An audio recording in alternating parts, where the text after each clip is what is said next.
Well, hello and welcome to I Love Gay today. And we're in Birmingham in the UK again today. And we are here with our special co-host, John Godbold from Tales of the Second City. How are you, John? Hello, I'm really good, thank you. It's nice to be chatting to you again. It's been Same a here. little while, hasn't it? I know it's been a little while. This is like, is this our third co-production together? It is. It's our third one. Yeah. We're on a roll. And they're certainly varied. They're certainly varied, aren't they? They're quite varied. And in fact, today we have the delight, we're going to have some fun. We are here with Jayhan, and we're going to dive into the entire world that doesn't normally come out, especially on our show and a lot of other programming online, which is the whole world of sex workers in the life of Birmingham and the UK and so forth. But Jayhan, it's good to meet you here. Hi, nice to meet you. Yeah, no, now you over the last, I don't know how long it's been, but I enjoyed reading some of the backstory as far as on the blog for Tales of the Second City. But how did you two Well, connect and I, meet? Jay and I used to just know each other from the scene in passing faces, really. And as you do, you get to see people regularly and sort of nod hello and acknowledge each other. And we've just started chatting. Yeah. And I've sort of really become mates over the last 12, 18 months, I'd say. Yeah. But this is great because especially you guys meet in the real world and in gay life in Birmingham, and now through your blog and so forth, and but you've been able to continue on this through virtually through some of your articles and stories and so forth. Well, well, yeah. I mean, just to put this in context, Jayhan messaged me about 4 weeks ago, talking about his online porn that he's doing, and asked if we could meet because he needed my help with something. And I just thought, hang on a minute. I think I cheekily messaged back and said, well, if you want me to appear in one of your videos, I need to start doing some press ups. But it wasn't that at all, thank God. I love it. But Jayhan, no, you've come a long way. I know that one of the big things stood out with when I was reading John's article and so forth. You're one of the in the top 30% of OnlyFans content creators. But so you're not just, you're not just meeting folks in the real world there in Birmingham. You've really learned how to kind of network and work a lot of the online tools as well. I have. I've quite enjoyed it. It's the first time I've ever done anything like that. But Yeah. you know what?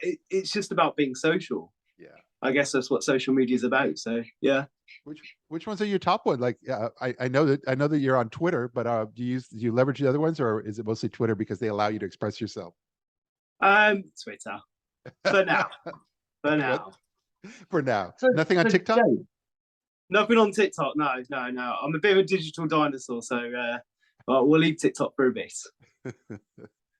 so look, with the work that you're currently doing with on creating content, as you phrased it, for creating online porn, some people watching may have preconceptions about you. So I just want to talk about your background a little bit, without going into specific details. But you're obviously a Midlander from your That's accent. definitely true. Yeah. You're from the Black Country, so you're from Wolverhampton. Is that right originally? That end of just outside Wolverhampton. Yeah. All right. I And won't mention a name just in case, but yeah, no, no. I don't want to ruin the surprise. And obviously, you went through school, and you've got a full-time job as well, so without mentioning company brands and things like that.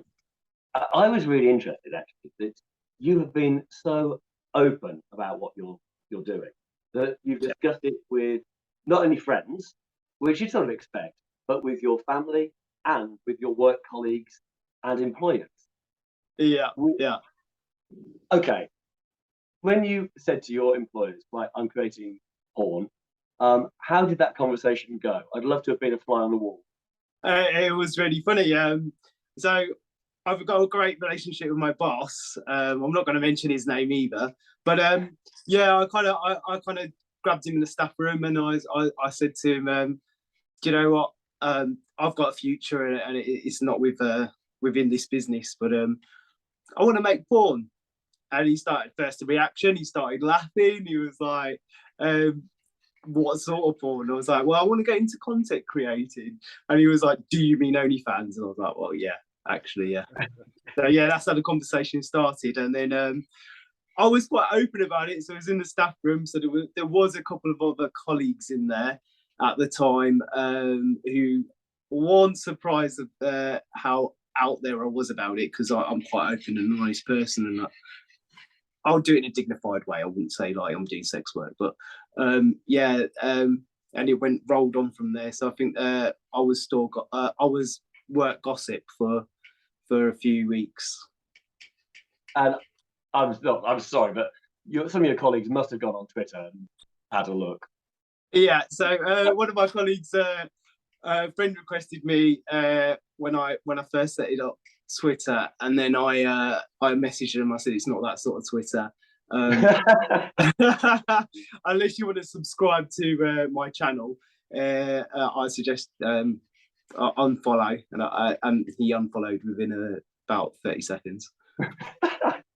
So, what was your motivation to go down this line of work? Okay, so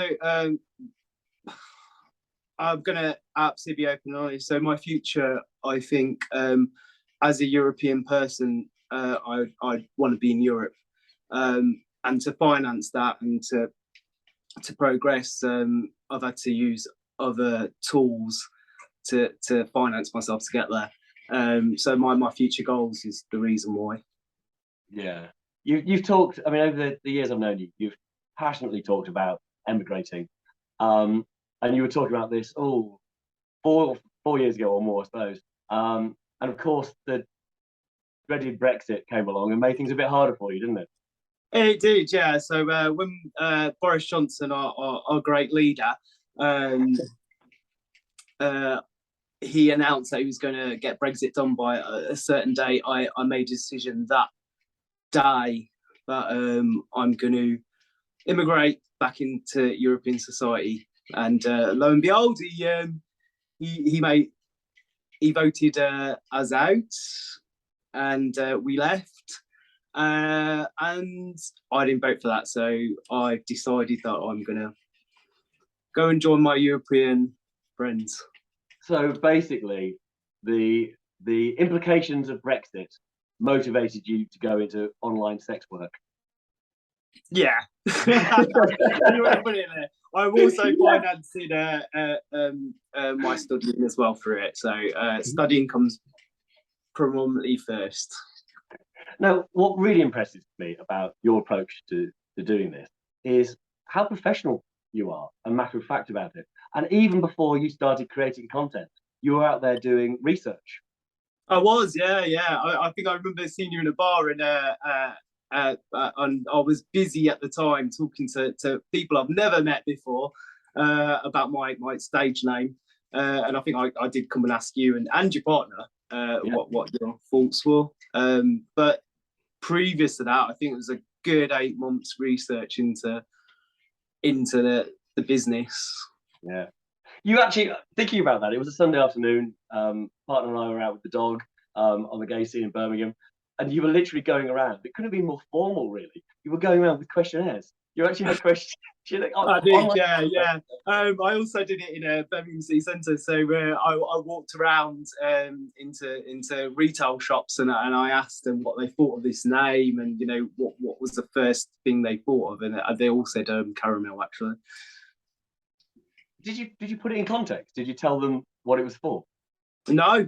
So I said it's a name for someone who's going to be who wants to be a social media star, and it's not me. Just so there's no bias at all. So it worked quite well actually, because it was all positive. So it's great. So obviously you did your business planning and business research, other preparation. Physically, there we are with the guns out. You very much worked hard on getting yourself in physical condition as well. Yeah, I'd say it took me a good throughout the process, so 8 months so I jog 4 miles a day, Monday to Friday, and I have a home workout, which follow me on Snapchat, because I do my posting on there for my home workouts. Okay, well that's actually a good link to, if people are interested in seeing your content and the online porn you create, where can they go? How can they find you? So I'm all about Twitter. So at the moment, I'm all over Twitter. I'm loving it because I've never been on Twitter before, and it's exciting stuff. Yeah, find me on Twitter. I'm sure you'll see a different side of me there. Yeah, they'll certainly see something, that's for sure. I was going to ask, because you're out there on social so much, and you're on Twitter, and you were saying Snapchat, but I know I was reading that the BBC has even asked you to do TV and radio interviews. How did that come about? So it wasn't television. So it was very, when I very first started, and I put out there about my ethnicity, where I was from, and why I'm doing this.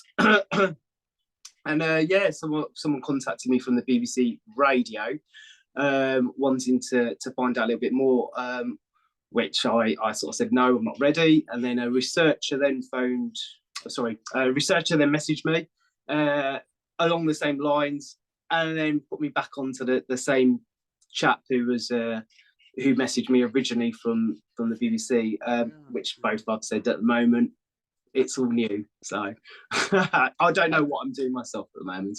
I love that though. But what it also shows is that there really is a story there, and that especially a story of a lot of this has always been hidden and in the background, in the shadows. And it's like, it's in some ways your world is kind of coming out of the closet, and I think it's mostly because of social media. It is, and it's like coming out again, to be honest with you. Going into this industry was something that I was really nervous about, but excited about at the same time. But it's brought on so much more than sex work. So I'll give you an example. So a lad from down south messaged me, general conversation, saying, it's great what you're doing, but I'm really struggling. My background, I think he was of an Asian background, so it's Pakistani, I think.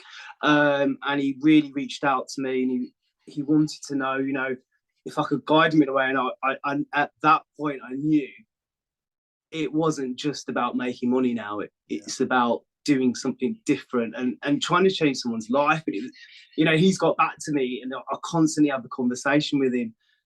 And it's almost like a different conversation from when we first started. So he was very, very sort of like down and downbeat.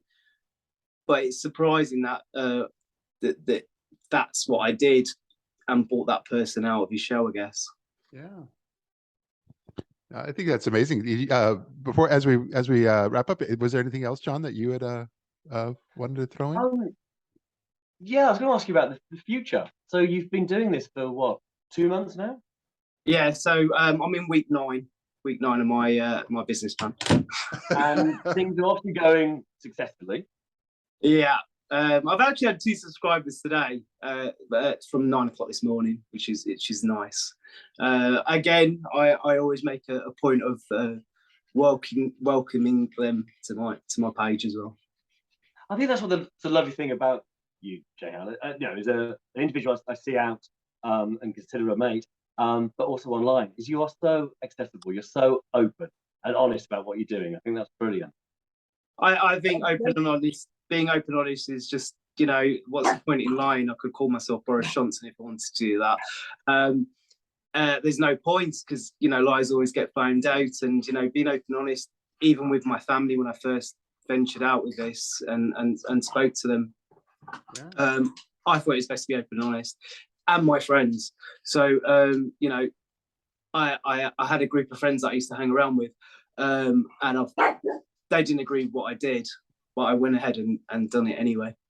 Your puppy dog is really jealous that he or she is not in this conversation. I think you should bring her up and at least introduce her so that she feels that she's included. He needs to come in because he's so jealous. So this is Ben. We'll bring him up for a close up. Oh, there is. Oh, you've got more than one in there. And yeah. So he's part of the family. Oh, I love that. Look at that. Your subscribers will go up immediately. Hot guy. Doesn't get any better than that. Do you know what? I should have just put the dog in every picture, and I think I would have been fine. Can I just say, last September we were at Pride together, and my partner and I bought our dog, and you bought your dog, and we were walking around getting loads of attention, and then you took your shirt off, and I was like, well, that's it. No one's going to talk to me now. Absolutely trumpy. You still had your dog, so you're right. People were there saying, "Dogs, shirtless man. Dogs, shirtless man." One last thing, Jay. You mentioned that obviously things are going really well for you. You're looking at your hours in your other job. and you're thinking of employing someone to help with creating the content? Yeah, so I've got this week off by my normal job to do a bit of recruitment, and I'm moving into a studio, which is quite exciting. Wow. So the big question is, how do people apply, and does it come with a good pension scheme? Oh, all to be revealed. You'll have to follow me to find out. Well, that sounds like the perfect way of finishing a conversation with an online sex worker. All to be revealed. I love this. Jayhan, you've been amazing. And I want to just say thank you so much for kind of sharing a bit of your story with our audience here. Thank you. I just want to say that this has been an amazing experience, and I look forward to doing this again. This has been great, and my dog loved it too. So, and that's the main thing. I saw that. Well, thanks again for being here, and we'll look forward to connecting soon. See ya. And it feels good, so good.